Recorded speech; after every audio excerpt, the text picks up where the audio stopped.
Oh, dude. Oh, I'm on the other side of the restriction, but I'm stuck. Oh, we just barely. Definitely pick and pull this pinch because I can't move my hands back. I don't know if I can fit through here.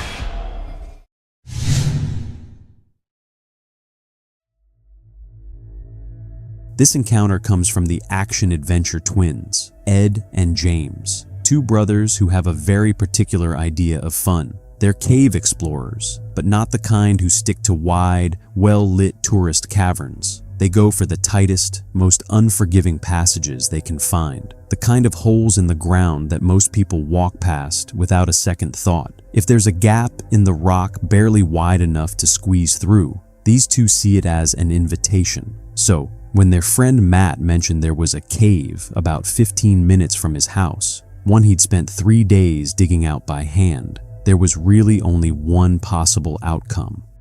All right, check this out, guys. Our friend Matt here has this cave like 15 minutes behind his house, and he spent 3 days digging this thing out, and it leads to like this cool waterfall cave. It's right here next to the river, and we're about to go inside of it and try and push deeper than anyone's ever been inside of it.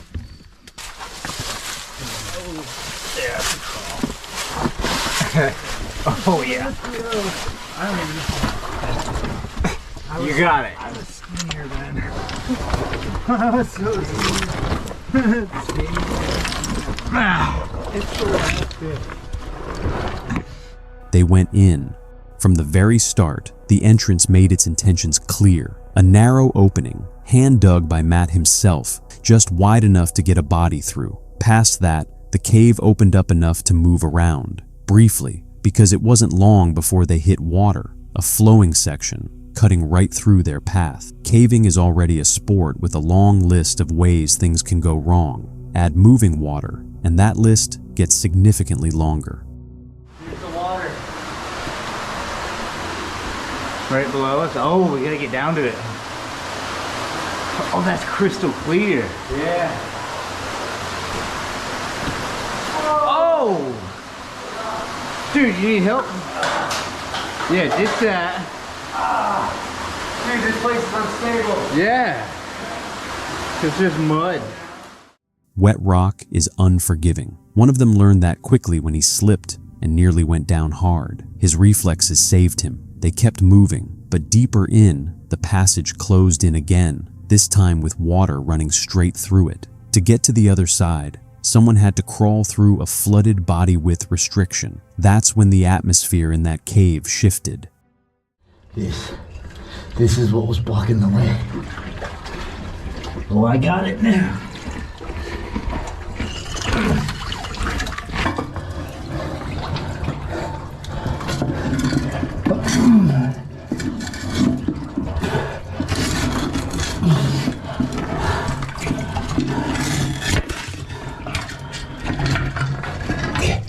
Okay, I couldn't breathe.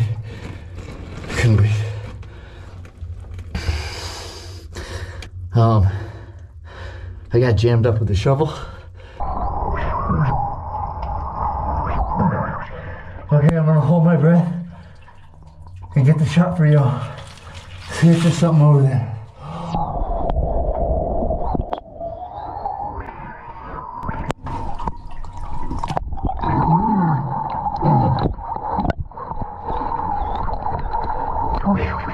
That's all I can do. We're going back.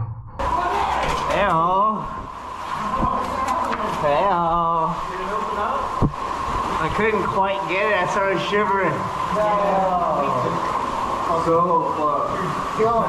Oh man, dude, you want to see the footage?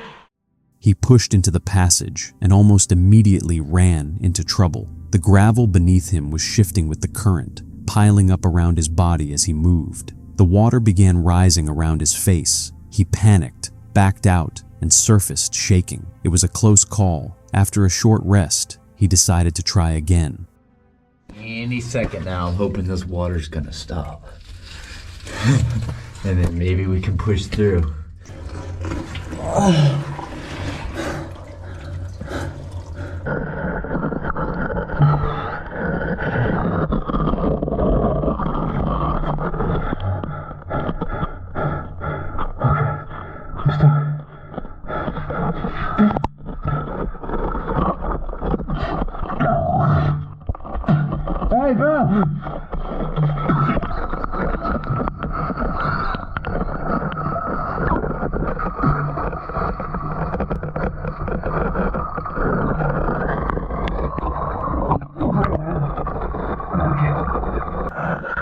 Look, the gravel just actively washes straight back into this thing. It just piles up against you. One more shot.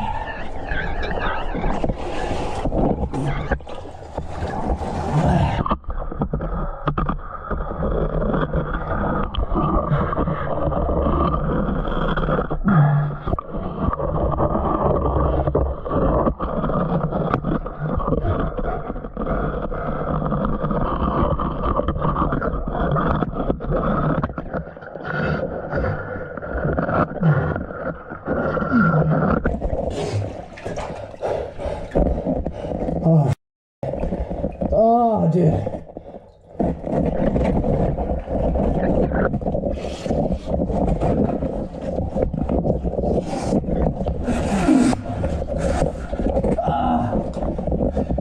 It's too tight, man. Oh, I'm on the other side of the restriction, but I'm stuck. We have to dig out these rocks.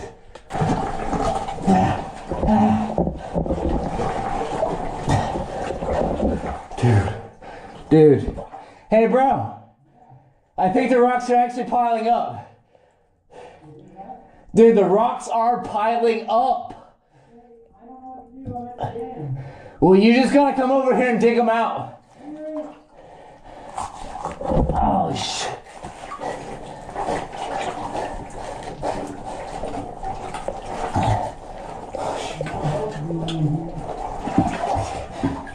Okay. I got this big one that was jamming me.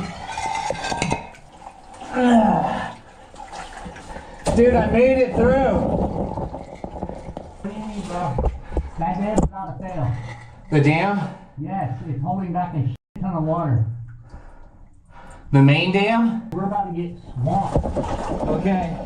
The second attempt was worse. He made it further this time, past the tightest section, to the other side of the restriction, and then he stopped moving. The gravel had built up around him again, locking him in place. He couldn't go forward. He couldn't go back. In every direction, the rock pressed in. There was almost no air gap between the water's surface and the ceiling above his face. That's the moment panic becomes genuinely dangerous, because any sudden movement, any wave, any splash could take away what little breathing room remained. His only option was to break the rocks trapping him one by one and force his body backward through the same passage he'd barely fit through going in. Watching it happen is deeply unsettling.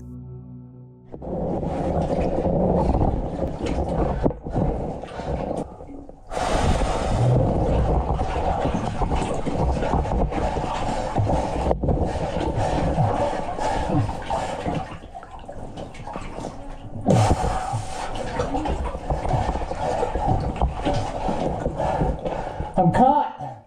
I'm just gonna shove my head underwater. I don't know what to do. Don't splash. Just whatever you do, don't make a wave. Okay. Holy shit.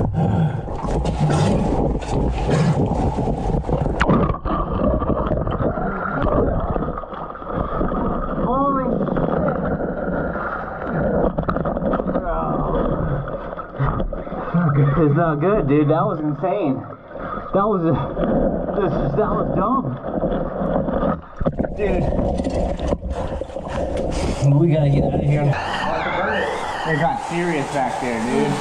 Dang. Whoa, the dam failed? Eventually, he got through. Both of them made it out, and standing outside that cave, the relief on their faces said everything that words couldn't. What this video captures, almost accidentally, is how fast a routine exploration can become something you can't control. That's the thing about caves. They don't escalate slowly, they just close in, and suddenly, the only question is whether you have enough composure left to find your way back out. Kentrell Caring is a YouTube channel run by a man named Alex Cantrell. He's an underground explorer, someone who crawls into caves most people would never go near, and films the whole thing for his audience. His channel has a clear mission: show the world the hidden beauty beneath our feet and help people let go of their fear of the dark. Most of the time, it works. His videos take viewers somewhere breathtaking, somewhere they'd never get to go on their own. But on November 4th, 2023, Alex uploaded something different, a video that doesn't ease your fears about caves, one that reminds you exactly why those fears exist in the first place. All right, dudes, we're back with Matt again. Yo. We're exploring more of the ranch. We got this cave right here. He's got us out here. We're about to go explore it for him. Get the rest of us wetsuiting up. Let's get into it. That day, they're joined by a special group, the Action Adventure Twins, two brothers who run their own channel, focused entirely on cave diving. Between them, they've seen plenty of tight spaces, but what greets them at the entrance gives even the experienced ones pause. The cave is wet, visibly so. Just how much water is waiting inside, that part isn't clear yet. All right, who's got the oxygen meter? I don't see that. Look at this. We got an oxygen meter now, so people won't be mad at me. So what all does that show? Carbon monoxide? Carbon dioxide, carbon monoxide, hydrogen sulfide, and low oxygen. Cool. Pretty much everything. Yeah. So We've got the Action Adventure Twins here helping us out. Because you guys are like, Matt, check the oxygen. Oh, danger levels. breathe on it a little bit. Danger. Danger. And it's waterproof? It is, but I don't think better it's be. gonna work too well if like the little intakes Yeah, get that clogged makes with sense. water. It's gonna be hard to keep that thing out of the water. I'm gonna put it. That water is cold.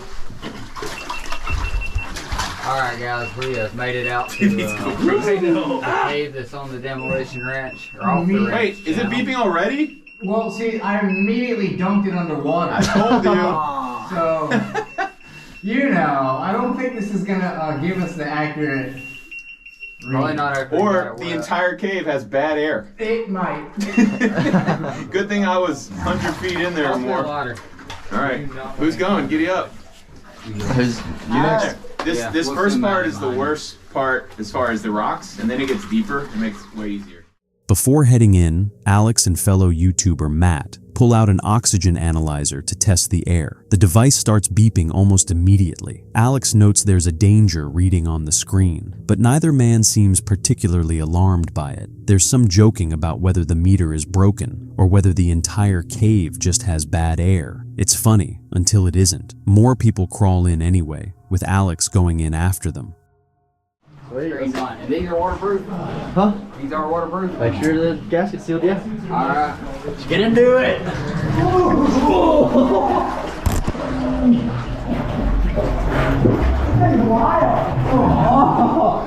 Already the air dipper. A lot further. We're not even close. Oh yeah, this is cold. Dude, this is awesome.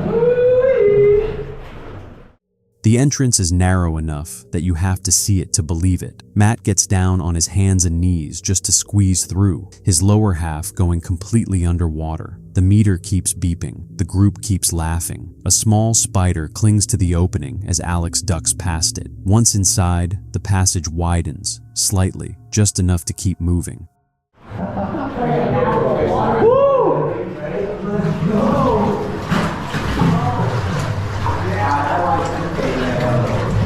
I told you this is way better than the other one. Yeah, this is significantly better. At this point, they're crawling through water, not wading, crawling. Their bodies fully submerged at times, heads tilted sideways to avoid the rock ceiling pressing down from above. Alex has to angle both his head and his camera just to fit through certain sections. Then they hit something that changes the whole tone of the dive, a spot where the only way forward is to go under, to duck beneath a low rock ceiling and emerge on the other side. Anchored to the wall is a rope, a guideline. In cave diving, that line is everything. It's your path forward and your path back. The group's mood stays light. They're joking, chatting. Two of the divers decide to follow the rope ahead. This was a lot lower than Oh my gosh, that looks not fun. What happens if you pee in a wetsuit? Just asking it just stays. I'm asking for a friend. It just stays in it. Last minute emergency heat source. This is officially as far as I can make it without dive gear. All right, well, Is there room for one more down there? I mean, Dude, hold up. Are you sure this is the way? It doesn't even look like you can go underwater. It's wide enough. I mean, if there's a rope going in there, yeah, this is the way. That's the way. No, that's what the map shows, and there's a rope going in there. You got room for one more, Edward? I definitely want to go all the way to the end just so I can say I did. Really hard. You keep my head. This is where we're at right now. Yeah, this is intense. I love that they're saying this is intense. Yeah, that makes me heard feel, that yet. That makes me feel good because I was scared in here and I'm like, what if these fish just come in and they're like, oh, this is a piece of cake. Let's climb it. Yeah. No, this is a little rough. Yeah. From that one. How far do you have to go underwater? Yeah, no, it goes far under these. You just have to keep your head above the water. Okay, so that is possible? Yeah. They disappear into the passage almost instantly. One moment they're there, the next, they're gone, swallowed by the dark water. Their voices drift back through the rock, which somehow makes it feel even more unsettling. The rest of the group decides to follow. Let them push it. Let's go.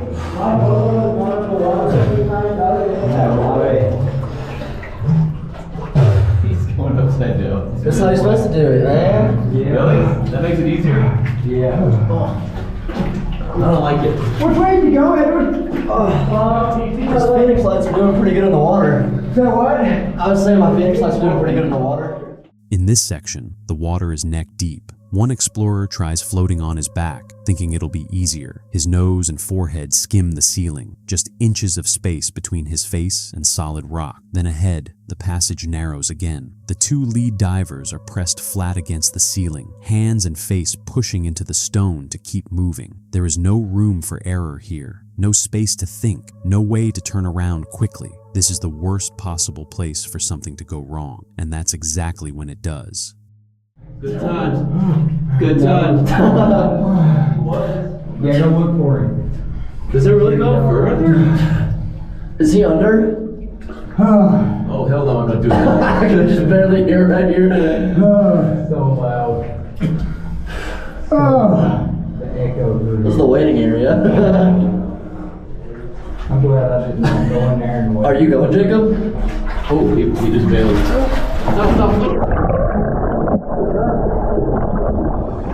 It happens in seconds. A miscommunication. One diver backs up into the person directly behind them. Someone calls out to stop, but the warning comes too late. The collision sets off a chain reaction. Alex and two others are forced underwater. The footage goes murky. You can't see what's happening, but you can hear it. Splashing, struggling, the sound of people trying to get their heads above water in a space that barely allows it.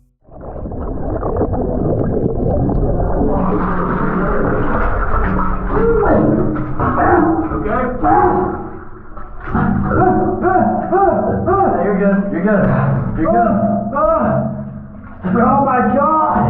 I'm coming out. All right, we'll back it out. Back it out. Come on out. Holy crap! You okay?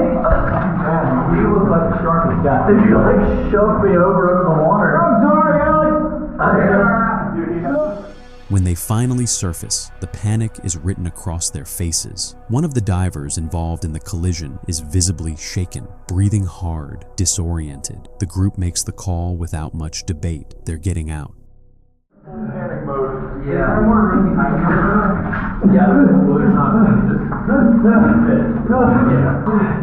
Hey, my light's on. I need some light. Head bleeding, by the way. Come on, you got it. My head's bleeding. Yeah, you're bleeding. Yeah. I am? Okay. Not bad. Yeah, I got slammed into the rock. Yeah, no, he hit you. Yo, Alex, you good? Oh, you hit your head back. Oh, dude, you're Y'all are rough. Yeah, let's You hear him? You okay? How's your head? I'm sorry. No, you're good. Yeah, walk some of that off. You literally have. Just breathe, man. It's like Let me see. Yeah, man, you busted it. You busted it bad. Y'all both. Dang, man. Buddy. You want to take this with you, or who brought this? I'm gonna go out too. What's up? Oh, that was me. Thank you, sir. We're heading out. 2 people were injured, head wounds, likely from being forced into the rock ceiling during the chaos. The group takes a moment to catch their breath and assess the damage before beginning the slow crawl back toward the entrance. After one brush with something truly dangerous, no one needed convincing. They'd seen enough. For once, the cave won, and they were smart enough to let it. This story follows the team behind the YouTube channel Caveman Hikes. At the front is Troy, known to most as Caveman, a veteran explorer with years of underground experience. Beside him is Jacob, his longtime caving partner, and the person he trusts most when things get difficult. Together, they've built a reputation for documenting some of the most physically demanding lava tube expeditions on the platform. Tight passages, punishing terrain, the kind of spaces where progress is measured in inches, not feet. On June 19th, 2022, the two entered a newly discovered section of lava-filled caves. They didn't know how far it went. They didn't know how tight it would get. What started as a routine push into unfamiliar rock would quickly become something else entirely. I'm about to crawl up in this upper passage up here to see if I can't see how far up there I can get.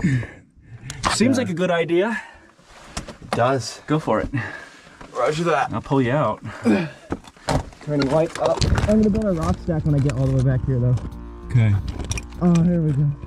Jacob moves forward slowly and evaluates the difficulty of the passage ahead. The desire is to see how far the tube extends away from the main cave and if it opens up into something more. But he does not want to get himself into a position which he cannot navigate out of. Even if rescue is possible, getting stuck is a very uncomfortable problem to have, and it is actively avoided. I can get in as far as you are to help pull you out if you have to back out with problems. That's no issue here as far as... I'm gonna go up another 5 feet forward, all right? Okay. Jacob went in first, head down, body angled into the dark, descending through a lava tube that narrowed with every foot of progress. The rock wasn't smooth. It was jagged and abrasive, the kind that tears through fabric and skin without hesitation. Every movement scraped something: elbows, knees, helmet. The passage tightened around him as he pushed deeper, leaving less and less room to adjust. He believed he could still move forward safely, but the margin was getting thin. One wrong push, one misjudged angle, and reversing course could become impossible. As soon as I can get in there, are elbow pads going to be a problem for me? My sweater or anything? Yes. Ah! Okay, cool. The rock camera would be helpful. I understand that. You want to do what? That would be very helpful. Is there a room to turn around and come back? Yeah. Okay. 100% yeah. Oh my goodness. But you'll have to go off of John Jones' drop. I understand. So Jacob went face first down a drop down there. Up ahead, there's an abrupt drop in the tube, which Jacob has successfully crawled. This section requires the caver to drop down in a slightly vertical manner. It's a little tight through here, but I can keep moving my elbows through. So as long as I can keep bending my elbows, yeah, I'm okay. This little knuckle here is going to give me fits though. Oh yeah, it did it before. I think you'd be fine. Holy cow! Who knew? See these rocks here? If I move them out of the way, it'll help me get through. So try to keep them to the side. These little pebbles, because this is about to get low. Then the tube dropped, steeply, vertically, and Jacob committed to it head first. That kind of descent leaves no room for second thoughts. You can't turn around halfway down a vertical squeeze. You go or you don't go, and he went. Troy followed behind him, only to find that his gear wouldn't fit. Elbow pads, sweater, protective layers, all of it had to come off. And now, with his head exposed and nothing between his skin and razor-edged lava rock, what had been uncomfortable became something else entirely. My helmet's got to come off. Yeah, okay. I'm gonna move to a comfortable spot. You're not comfortable? Not at all. I feel like I'm dying. I'm moving. Okay. I mean, up here was like smooth. Okay. It turns to smooth lava. Okay. That's a good thing, right? Well, it's interesting. You know, I didn't bring a rock hammer today because I thought, no way it's going to be necessary.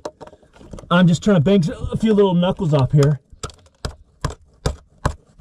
so I can squeeze my body through. They do come off eventually. progress didn't slow, it nearly stopped. Small lava protrusions, nothing dramatic, just stone doing what stone does, blocked the way forward. Troy began working at them by hand, chipping, scraping, buying inches one at a time. Wedged in the dark, unable to lift his head, unable to straighten his body, the passage pressed in from every direction. In spaces like that, panic is the real danger. It tightens your chest, speeds your breathing, drains the strength you need to keep moving. Every small movement costs more than it should.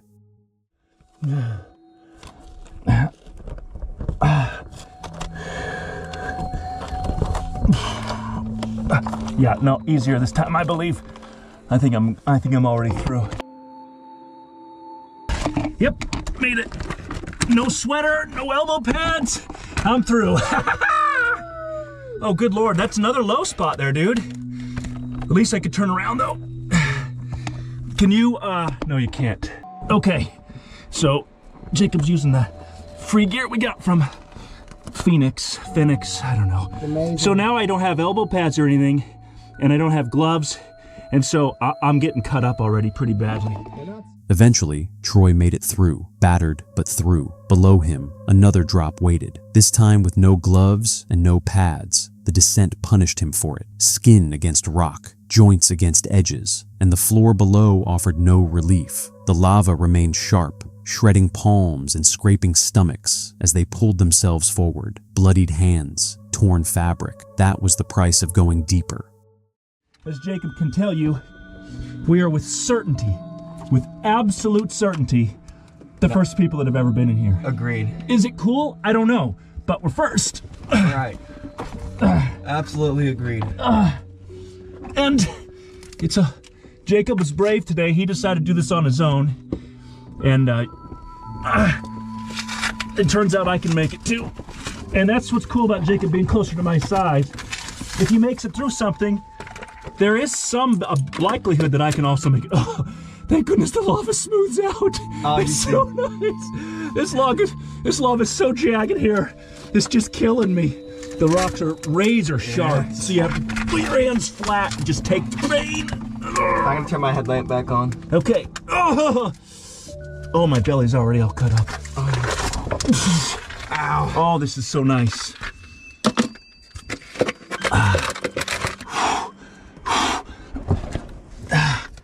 Okay, good. We can get Jacob too.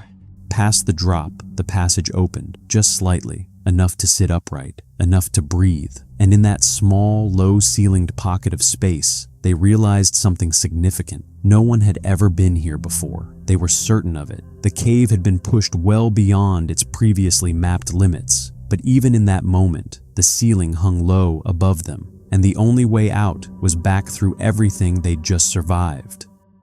And you guys are gonna go up in here first. Up, back, up, back. Ow, my knee. I'm not wearing knee pads.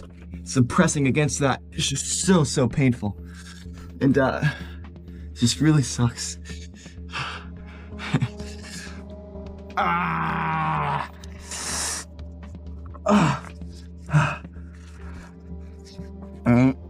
And now I have nothing to push my feet off of. Hold up.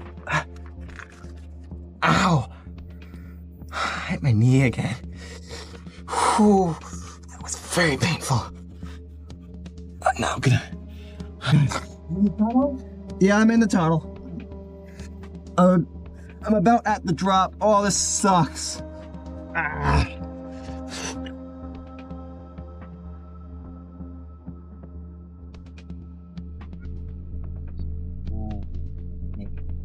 Oh, this is gonna take so long. Jacob's passing the clothes. Am I? Yeah, and I see my little flashlight there too. It's all right. I know it's going to be hard to drop down head first, huh? The return was its own ordeal. Moving uphill through the same narrow tube offered a little more control, but the pain had nowhere to hide now. Knees hit rock, elbows jammed into walls. Every backward movement had to be deliberate. One careless shift could wedge a limb at the wrong angle and stop everything. The camera picked up the sounds of labored breathing and strained effort as Jacob worked his body back through the same passage that had nearly turned him around on the way in. I can't believe it, man. Can't believe it's a cave. Yeah, you're the man, dude. For rolling down this thing head first. It's very steep. Just like that. And now, I got the big dive to make. You probably scrunched up in a ball and could drop out this feet first, huh? Okay, and then dropping down here, which is fun to do. I'm happy now. I already feel better about my life because that was awful. And then you just come down, and this is what I always say, roll up into a little ball, and then, ta-da! Oh, that's the sunshine behind you. Let's go get in it.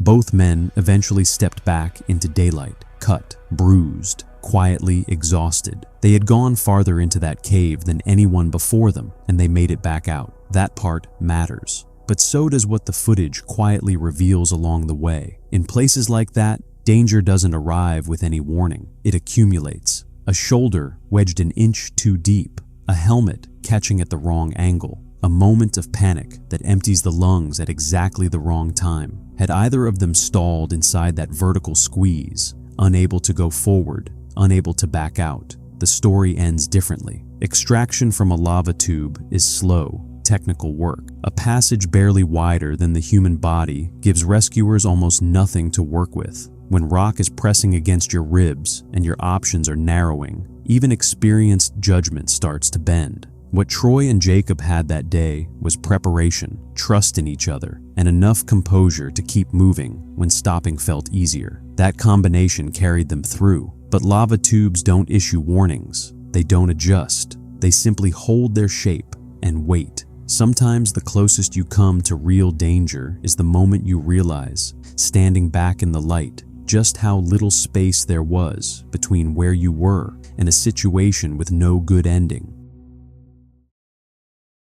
That brings us to the end of tonight's video. If you made it this far, thank you, genuinely. Drop a comment below and tell me which encounter got under your skin the most. I read every single one. If you enjoyed the video, hit that like button. It helps more than you know. And if you're new here, and this is your first time watching, make sure you subscribe so you don't miss what's coming next. There's plenty more where this came from. Stay safe out there, and whatever you do tonight, trust your gut. I'll see you in the next one.